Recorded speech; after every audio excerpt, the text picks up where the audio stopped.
Hello students, welcome back to my YouTube channel which is study Gyan. आज जिस विषय के बारे में, जिस टॉपिक के बारे में हम स्टडी करने वाले हैं वो कोई छोटी मोटी कंट्री नहीं, विश्व की सबसे बड़ी धरोहर रशिया के बारे में स्टडी करेंगे।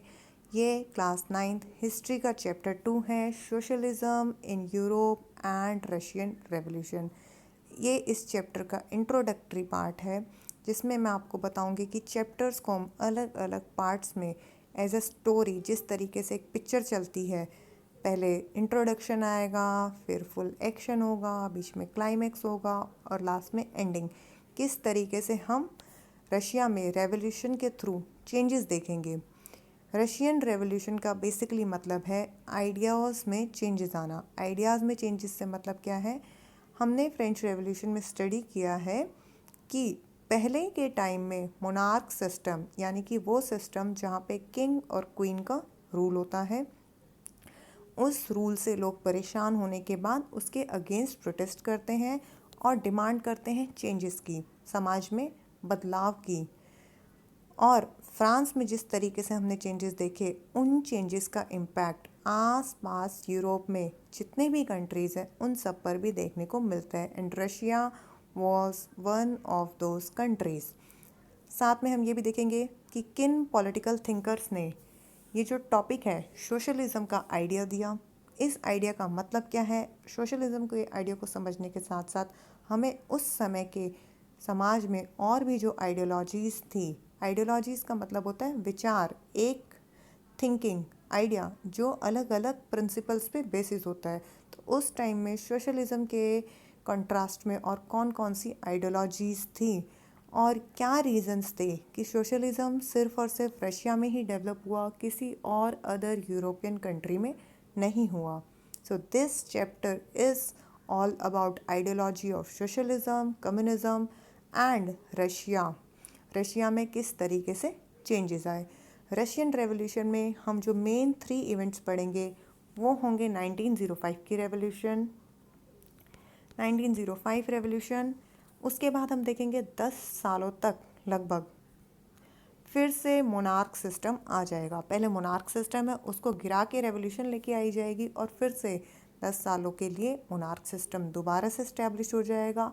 और 1917 1917 से पूरी रशियन कंट्री का हिस्ट्री पूरा चेंज हो जाएगा। 2 बैक टू बैक रेवोल्यूशंस होती हैं, फेब्रवरी में और अक्टूबर में। हम देखेंगे क्या रीजंस थे फेब्रवरी में रेवोल्यूशन होने के बाद दोबारा से फिर से अक्टूबर में रेवोल्यूशन करनी पड़ी। साथ में हम कुछ इम्पॉर्टेंट पॉलिटिकल थिंकर्स, जैसे कि आप फोटो में देख सकते हो, कार्ल मार्क्स, वाल्मीदर लेनिन और भी थिंकर्स की आइडियोलॉजीज़ को स्टडी करेंगे, जिनके विचारों ने रशिया में जो क्रांति है उसको पनपा, उसको इम्पैक्ट किया। So this is your introductory part. ये आप पिक्चर्स देख सकते हैं, ये सोशलिज्म और यू कैन से कम्युनिज्म का सिंबल है, फ्लैग है। ये वाल्मीदर लेनिन है, इनका नाम आपको याद रखना है, चैप्टर में इनका रोल बहुत इंपॉर्टेंट है। ये वो आप बोल सकते हो लीडर रहे हैं, जैसे इंडिया में महात्मा गांधी। महात्मा गांधी की एंट्रेंस के बाद साउथ अफ्रीका से पूरी इंडियन हिस्ट्री चेंज हो जाती है। इसी तरीके से रशिया में वाल्मीदर लेनिन के पॉलिटिक्स में ज्वाइन करने से, एग्जाइल करने के बाद वापस देश में आने से किस तरीके से वहाँ की हिस्ट्री पूरी तरीके से चेंज हो जाती है। ये कुछ रेवोल्यूशन की पिक्चर्स आप देख सकते हो, ज़ार निकोलस सेकेंड, कार्ल मार्क्स, और ये फेब्रवरी और अक्टूबर में हुई रेवोल्यूशंस की पिक्चर्स हैं। इस चैप्टर को हमने पार्ट्स में डिवाइड किया है so that you can easily study them. Parts में ही हम इस चैप्टर को पढ़ेंगे, ABCDEFG, जी पार्ट्स तक बुक को डिवाइड किया है और साथ में सब टॉपिक्स भी डिवाइड किए हैं। तो जो अपकमिंग वीडियो में हमारा फर्स्ट पार्ट होगा वो होगा आइडियोलॉजीज से रिलेटेड। जैसा कि मैंने आपको बताया, विचारधारा किसी भी चीज़ से संबंधित हो सकती है। एक विचार जो आपके लिए सही है आप उसके फॉलोवर बन जाओगे, और दूसरी आइडियोलॉजी जिसको आप सपोर्ट नहीं करते आप उसके अगेंस्ट ओपोजिटर बन जाओगे।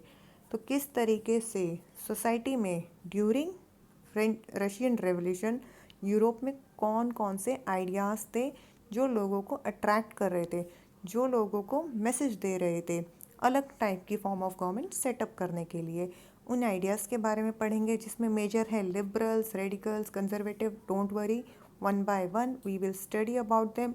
और ऐसा नहीं है कि ये आइडियोलॉजीज़ यूरोप में सिर्फ ड्यूरिंग रशियन रेवोल्यूशन या 1800s के टाइम में ही थी।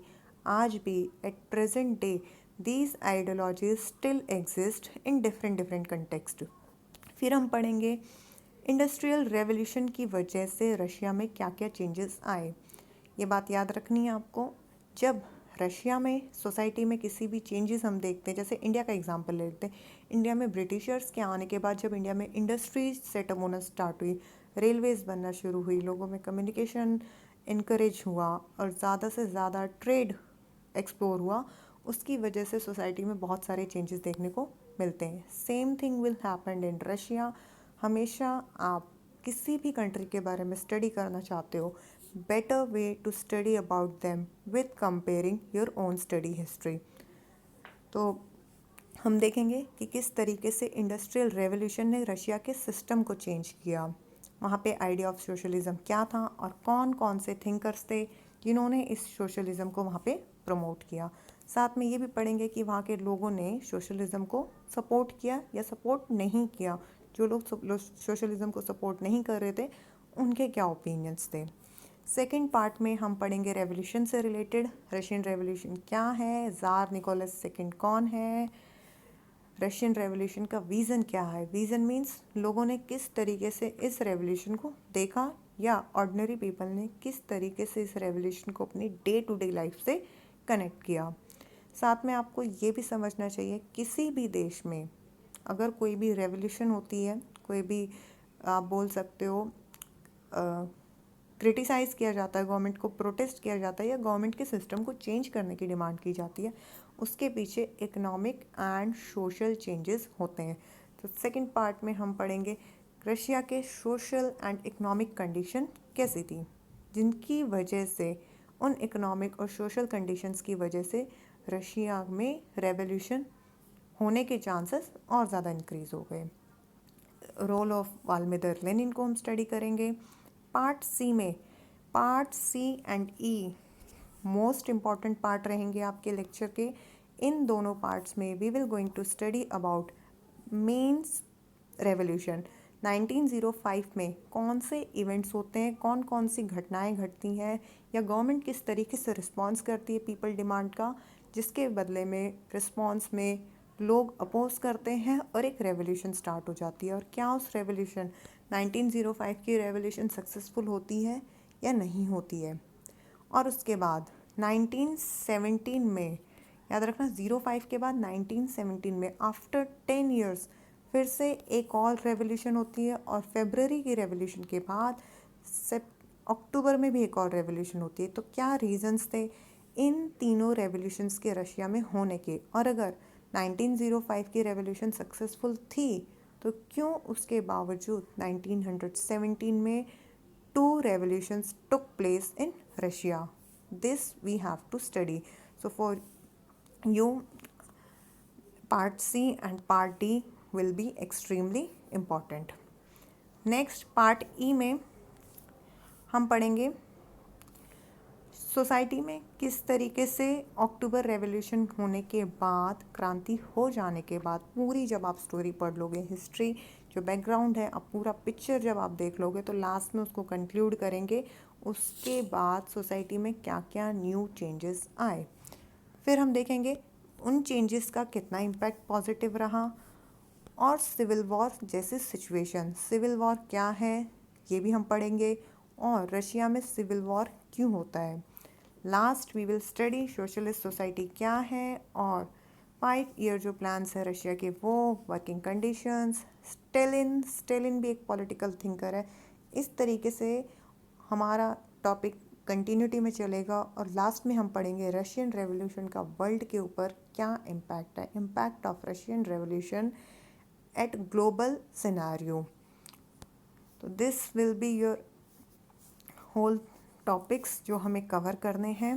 Part A, B, C, D, E, F, G, इन सभी पार्ट्स में हम स्टडी करेंगे। कोई भी पार्ट आप स्किप नहीं कर सकते for your exam purpose. Each part has its own importance. Part A से आपके आइडियोलॉजीज़ के ऊपर क्वेश्चन आते हैं। पार्ट बी से आपके कुछ पर्सनालिटीज़, पॉलिटिकल थिंकर्स के जो रोल हैं उनसे रिलेटेड क्वेश्चन आते हैं। Part C and D I have already informed you which is extremely important because यही दो पार्ट हैं जो रेवोल्यूशन को कवर करेंगे। एंड पार्ट ई जिसमें हम देखेंगे आफ्टर रेवोल्यूशन किस तरीके से सोसाइटी में चेंजेस होते हैं। Then part F and last part G. Hope you have understood the introductory part. आपने पूरा इंट्रोडक्टरी पार्ट को स्टडी अच्छे से कर लिया है, समझ लिया है। In next class we will continue with part A. Thank you so much. Please like, share and subscribe to my YouTube channel.